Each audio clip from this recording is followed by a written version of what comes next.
300.000, udah switch removable, dan dapat knobnya juga. Yes, this is Digital Alliance 8S, rilis 2 tahun yang lalu sih, tapi kayak aku suka aja buat ngedokumentasiin arsip yang berasa ngasih rekomendasi buat dibeli. Anyway, aku udah pakai dari Januari tahun ini, so with me in letters and stay tuned. So, kita langsung unboxing aja. Anyway, di hari ini 300 ribuan dan kita langsung preview aja boxnya. Oke, di sini dia nampilin special feature-nya ya. Dan di sini di belakang ada tabel informasi dan sebelahnya ada multimedia shortcut karena dia masih 75% layoutnya. Dan untuk samping kanan kirinya cuma ada tulisan Digital Alliance dan mungkin kita langsung bongkar aja. Anyway, beli ini karena emang layout keyboardnya lucu juga sih. Oke, kita bongkar aja di sini. Oh, kita disambut sama buku garansi di sini. Kita preview ada apa di sini?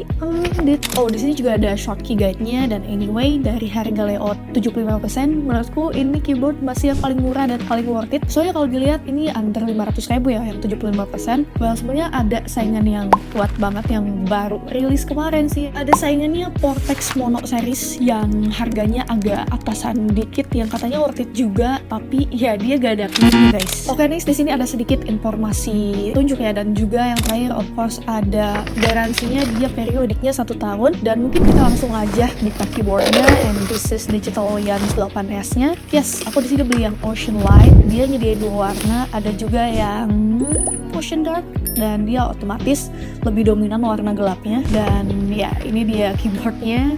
Dikasih bonus juga, ini ada wire-nya, dan 3 ini dia wire detachable, jadi artinya enak dibawa kemana-mana ya. And then mungkin ini buat bonusnya ada 3, tuh beli yang brown switch ya, jadi ya otomatis aku dikasih yang brown switch. Dan juga di sini ada keycaps dan juga switch puller, ada varian blue dan juga red switch-nya. So gimana varian brown switch-nya, so langsung kita tes aja. Kalau dia brown switch, so jadi outputnya tactile.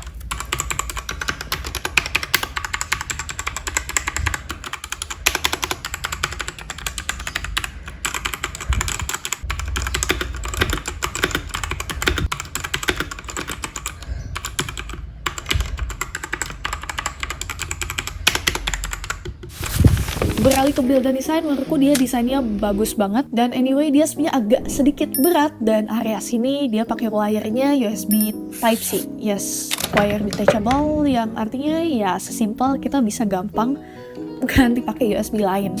Oke, next mungkin dia punya tebal 3,8 cm. Di sini cuma ada tulisan Mega 8S-nya, dan area sini ada kosongan, bagian kiri juga sama.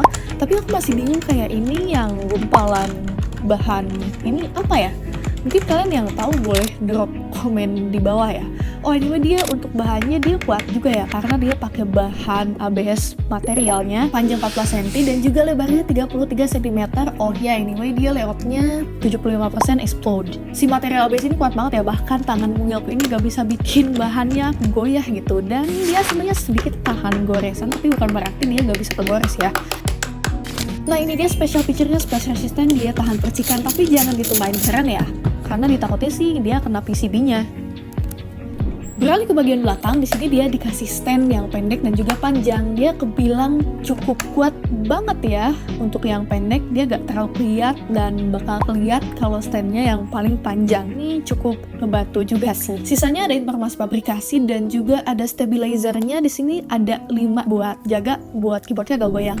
Nah, beralih ke switch dan keycaps. Nah, di sini dia udah hot swap ya, 3 pin tapi. Anyway, aku ini udah ganti beberapa switch dan juga keycapsnya. Tapi menurut kalian hati-hati ya sama switch pullernya, karena ini menurutku switch pullernya kurang bagus, apalagi buat pemula yang kurang tenaga kayak aku. Ini takut nanti switchnya patah kayak gini kan, sayang gitu kan. Jadi ya agak sayang juga sih. Jadi ya hati-hati. Oh iya, untuk spesifikasi switchnya dia pakai switch Otemu ya. Dan juga mereka juga ngeklaim kalau misalkan ini bisa buat 50 juta kali klik. Dan next mungkin dia 3 pin sih ya, tapi sekarang aman sih. Anyway, brown switch itu tactile, kalau yang red switch itu linear, dan blue switch itu clicky. Anyway, buat stabilizernya lengkap juga, mulai dari backspace, empire space, dan juga shape-nya. Ini ada semua, tapi bukan berarti ya kualitasnya sempurna ya. Mungkin kita tes dari space-nya. Dia first nih, buat spasinya dia lebih cenderung sedikit miring ke kiri. Dan juga buat shape-nya juga dia lebih sama juga ke kiri, agak kelihatan kan di sini. Dan ini yang ini lebih parah, kelihatan banget miring ke kanannya.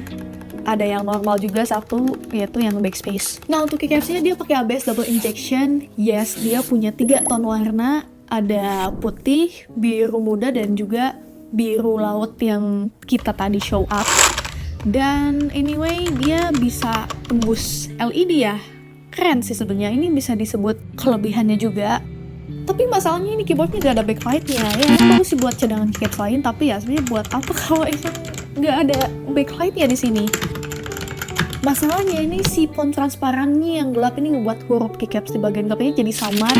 Dan apalagi nih, kalau kalian matanya minus, apalagi kalau emang kondisi keyboardnya tuh kayak lagi gelap, kalau nggak kena bayangin tuh kayak susah cari F1, F2, F3 nya tuh kayak agak effort gitu. Ada sih LED-nya di bagian shape, tapi ya dia sebenarnya kurang bagus spreadnya, cahayanya juga mekat apalagi di ya area gelap gini ya, jadi kayak kurang enak aja liatnya, tapi tergantung selera lah. Buat knobnya aku gak expect kalau dia bahannya bagus, juga dia dari metal dan juga glossy, jadi ya menurutku ini knobnya oke juga. Dan kalau dilihat sih dia agak susah ya buat nekennya karena keras, tapi kalau diputar dia enak, satisfy, kayak ada sedikit vibrasi getarannya kayak gitu.